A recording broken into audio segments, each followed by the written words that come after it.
Well, hello again and welcome to the Chapter 5 practice problem video.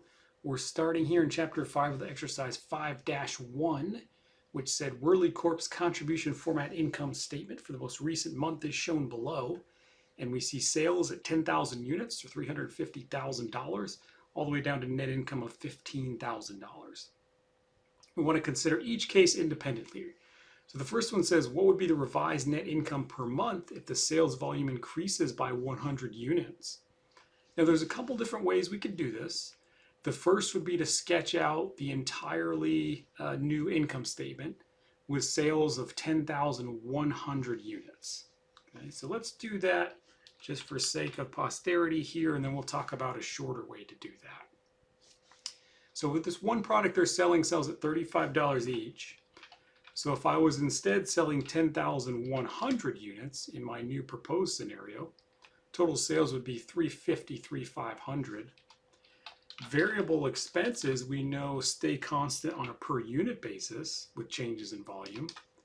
So $20 a unit times the new sales level of 10,100 units. And there's variable expenses of $202. Contribution margins, the difference between those, $353,500 minus $202,000, or $151,500. Fixed expenses we know stay constant in total, regardless of activity or volume. So those are staying at $135,000. And our new net operating income then is the difference between contribution margin and those fixed expenses. So $16,500. So comparing that to the current net income of $15,000, we'd say, well, that's an increase then of $1,500. Okay, $16,500 minus the $15,000. Now, the other way we can think about this is what those extra 100 units would contribute toward that bottom line. Right?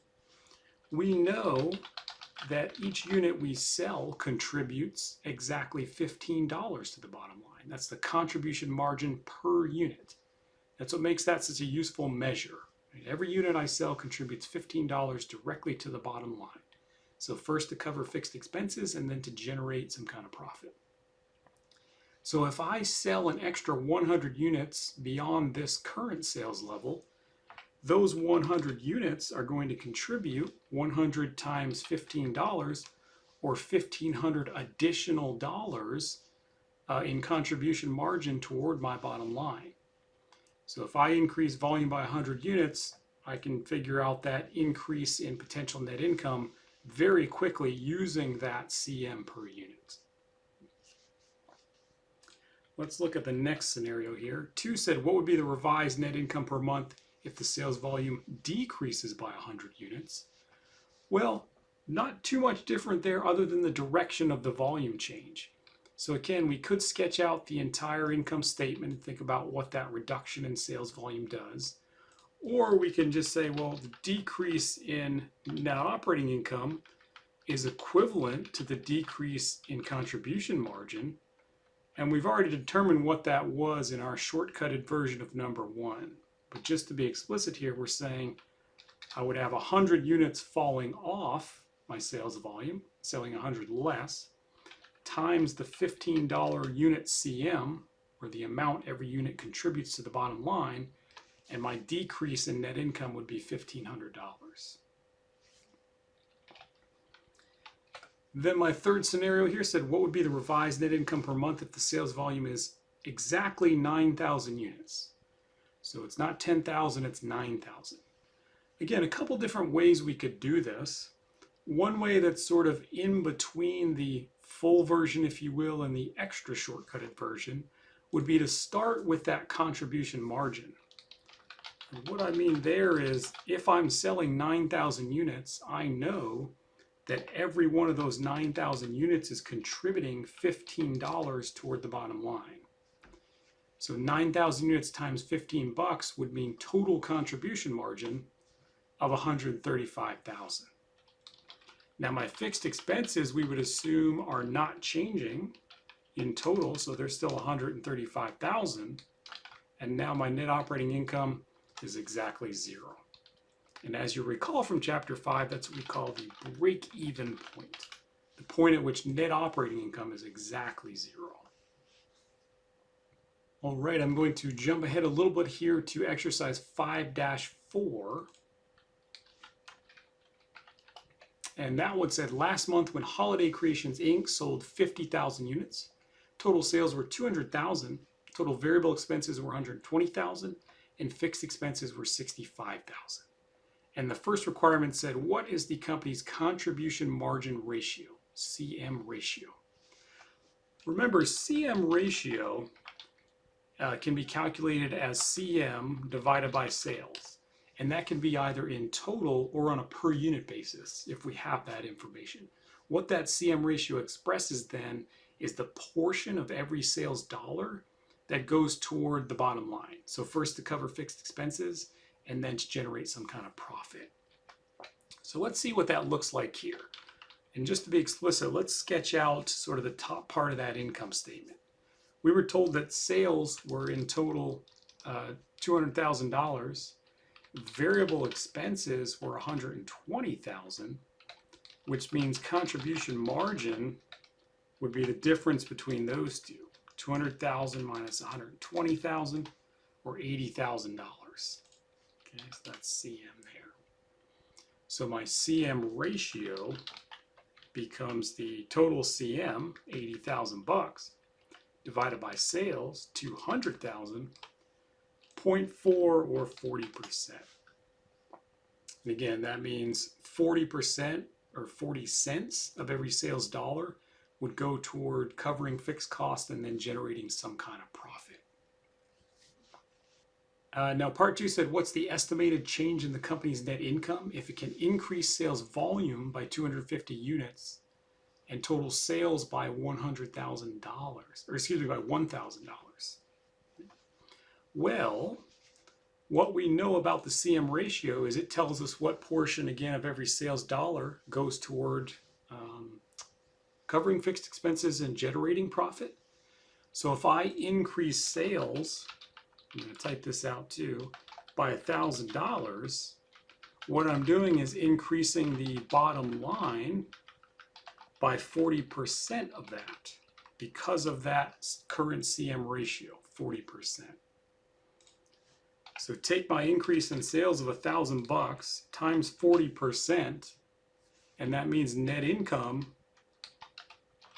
would change by exactly $400 in this scenario if I can boost sales by $1,000. Okay, that's it for exercise 5-4. I did want to take a look at exercise 5-5 right after that, which said, data for Herman Corporation shown here in the little box. We know the selling price, variable expenses, and contribution margin per unit. And they've also gone ahead and expressed that on a percent of sales basis as well. If you recall from chapter 5, the variable expense ratio and the contribution margin ratio always add up to that 100% of sales. We also know fixed expenses are $30,000 a month, and the company right now is selling 2,000 units per month. So the first part said, how much will net operating income increase or decrease per month if the monthly advertising budget increases by 5,000, sales volume increases by 100 units, and total monthly sales increase by $9,000? Again, a few different ways we could do that. We could sketch out the full income statement to kind of see how that works. And so let's actually set up the original income statement as it would kind of appear in this scenario, just to give us an idea of where we're headed. So what we're saying here is that we were selling 2,000 units a month times $90 each for 180,000. Variable expenses were $63 per unit, again selling 2,000 units. That CM would be the difference between those two. We also could get it from the, CM ratio times that total sales amount, or the CM per unit times total units sold, and so on and so forth. Fixed expenses we were told was 30,000. And so net income's the difference between those two. 54,000 minus 30,000, or 24,000. So let's get back to our first what if here. How much would net income change if the advertising budget increased by 5,000 and sales increases by 9,000? Well, increase in advertising budget of 5,000 means we're changing fixed expenses. Increase in sales means we're changing that top line, and by relation then we're changing total contribution margin. So given what we know about the CM ratio here, we can take a little bit of a shortcut. The change in contribution margin would be the increase in sales of $9,000 times the portion of those sales dollars that make it through to contribution margin and go toward covering fixed expenses and generating a profit, which is expressed by my CM ratio. So $9,000 increase in sales times 30% CM ratio means an increase in CM of $2,700.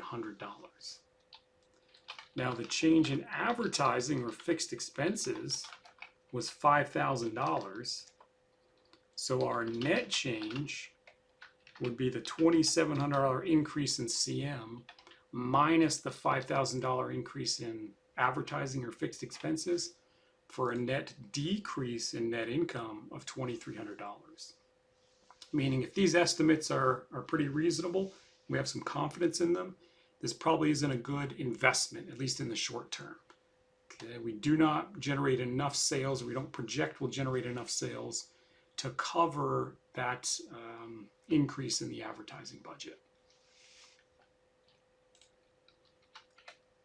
Okay, the second requirement here said refer to the original data. So we're kind of reverting back to that, saying how much will net income increase or decrease per month if the company uses higher quality components that increase the variable expense by $2 a unit and increase unit sales by 10%. This one's a little messier because we're changing the variable expense per unit, which would change that CM ratio, right, by default. And so we probably need to take a little bit of a longer approach to this one. So I'm going to jot down the new income statement for this just to make sure we don't miss anything.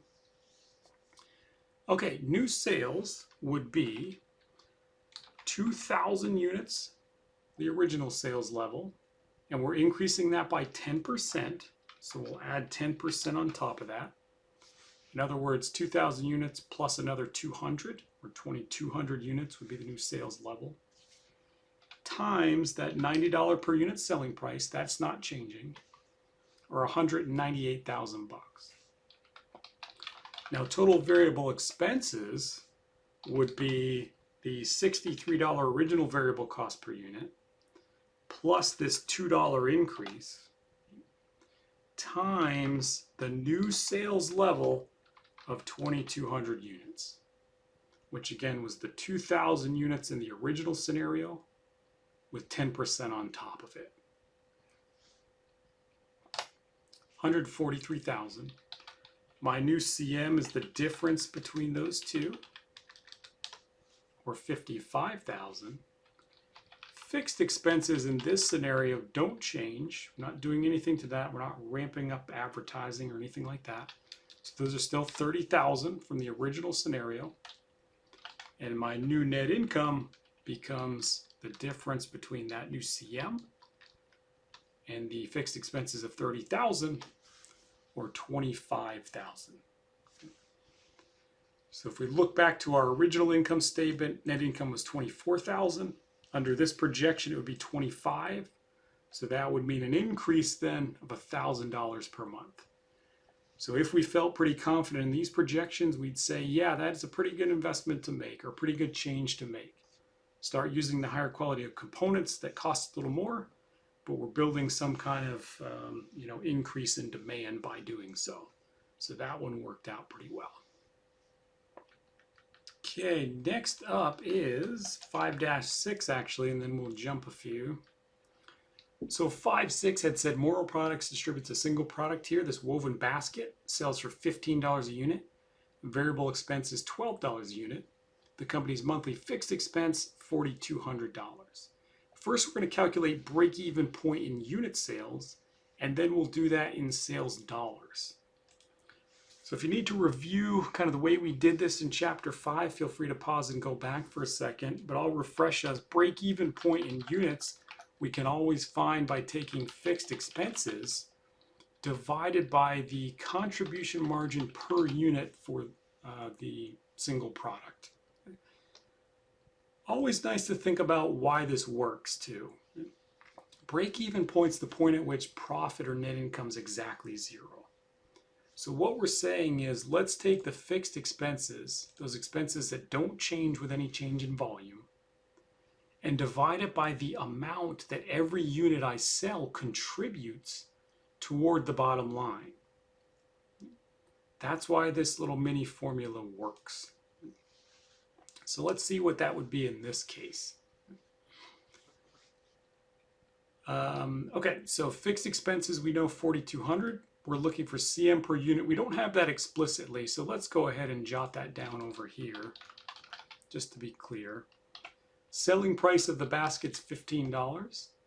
Variable expense is $12. So 15 minus 12 means a CM per unit of $3 per basket. So then break-even point in units, fixed expenses of $4,200 divided by the $3 that every basket I sell contributes toward that, or 1,400 baskets. If we instead want to find break-even in sales dollars, we still take fixed expenses divided by contribution margin, only now instead of CM per unit, we use that CM ratio. So let's see what that is for our example here. CM ratio is CM divided by sales. So the CM per basket of $3 divided by the selling price per basket of $15, 0.2 or 20%. 20 cents on every sales dollar heads toward that bottom line. Okay, so the break even in sales dollars in this scenario then, fixed expense is 4,200 divided by CM ratio of 20%, and that's $21,000.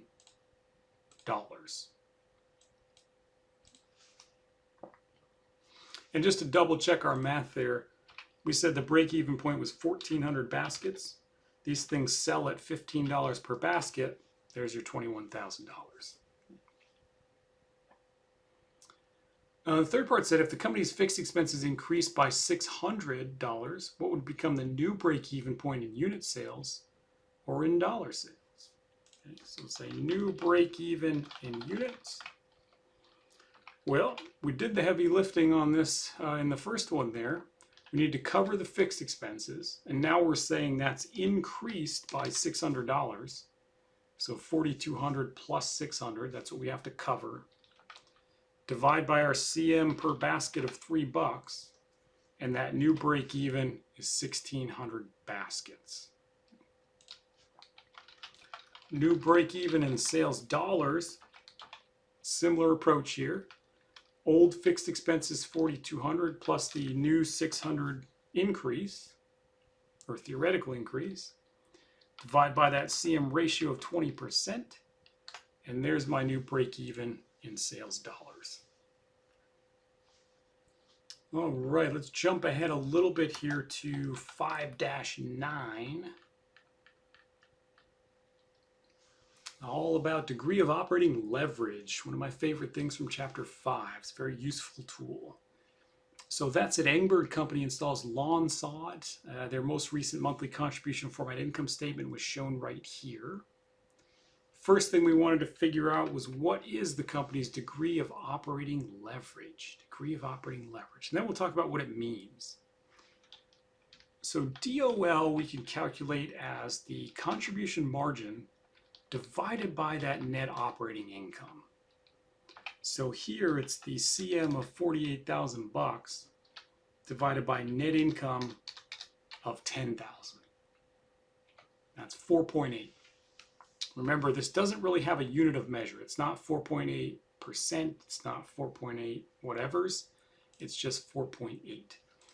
But what it tells us is for every 1% change in sales, what percent change in net income should we expect? So here with a DOL of 4.8, we'd say for every 1% change in sales, we'll have a 4.8% change in net operating income. So it's a measure of the sensitivity of our profit to changes in demand, changes in volume, right? Changes in sales. We also can think of it as a measure of riskiness. So we can't necessarily say whether a DOL of a certain number is good or bad by itself, but we can say what it means in terms of general risk if we're comparing two companies, two divisions, to whatever. By that I mean our DOL here is 4.8. If we looked at another company that had a DOL of, let's say, 3.0, we would say that this particular company is riskier. Their profit is more sensitive to changes in sales than this company with the lower DOL of 3. Now, if times are good and demand is increasing, you'd love to have a high DOL, right? Because for every little bit of change in sales you can drum up, your net income is going to start to grow really fast. But it works both ways. If demand is decreasing, sales are shrinking, the economy's bad, whatever, it's going to hurt a lot faster in terms of that effect on profit with changes in sales the higher our DOL is. So this is in both directions. That's important to remember. Okay, the second part here said, using this DOL, estimate the impact on net income of a 5% increase in unit sales.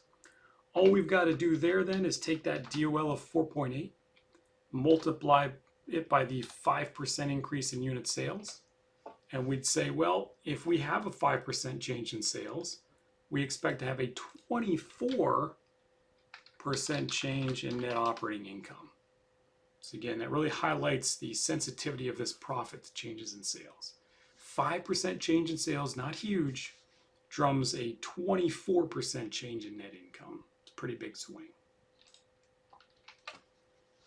And then third, it said verify your estimate for part 2 by constructing a new income statement. Oh, okay. So we're looking for all the line items here under this new proposed increase in sales of 5%. So a few different ways we could do this. I think the easiest way, since we know what happens to selling price and variable cost per unit in terms of staying constant as activity changes, I'm just going to add the 5% to the totals.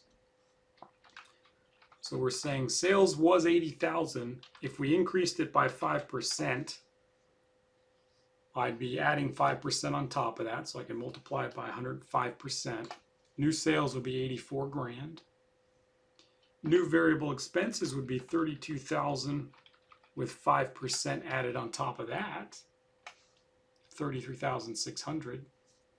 New CM is the difference between those,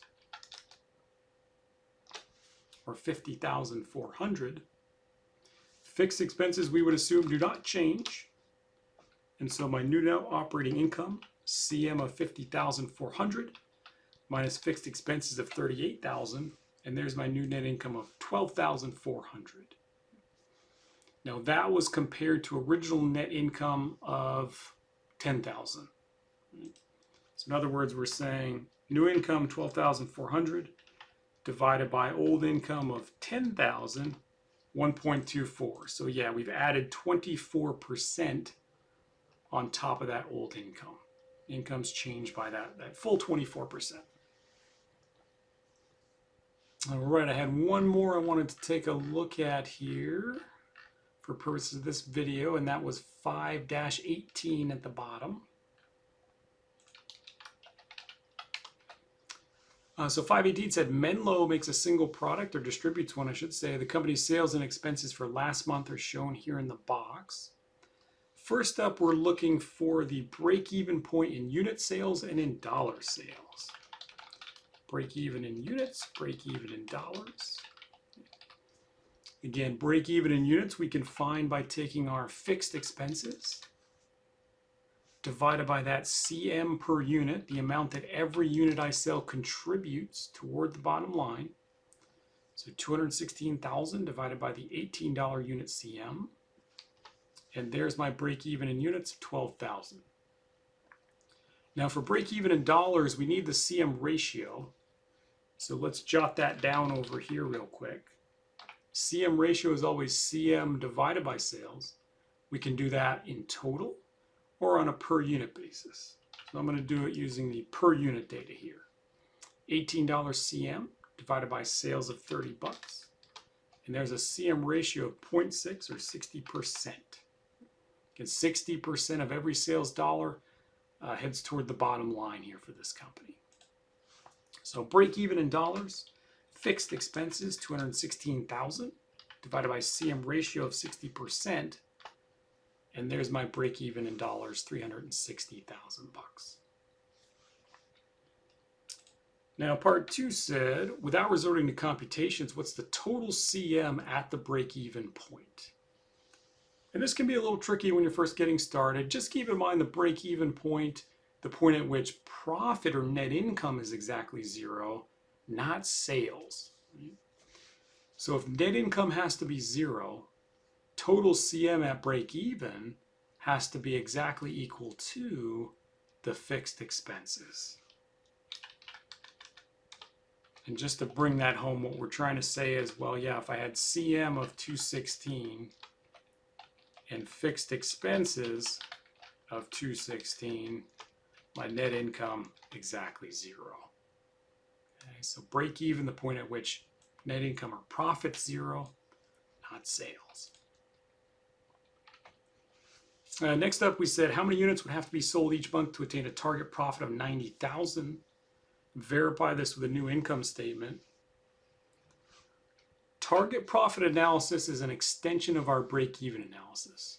We said in chapter 5, I can essentially treat that target profit almost like another fixed cost that has to be covered and just make one little tweak to my break-even analysis. So we're looking for the number of units to be sold to reach that point. So I'll take my fixed expenses of 216,000, got to cover all those, plus my target profit of 90,000. I've got to quote unquote cover that to reach that target profit, divided by the amount that every unit contributes toward that goal. And here that's my $18 unit CM. So I would need to sell, or this company would need to sell 17,000 units to reach that target profit of $90,000.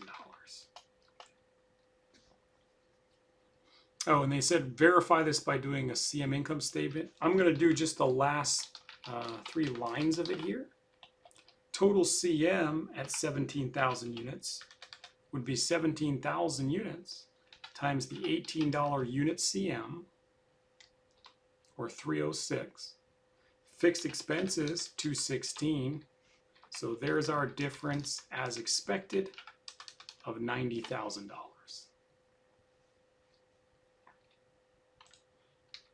Okay.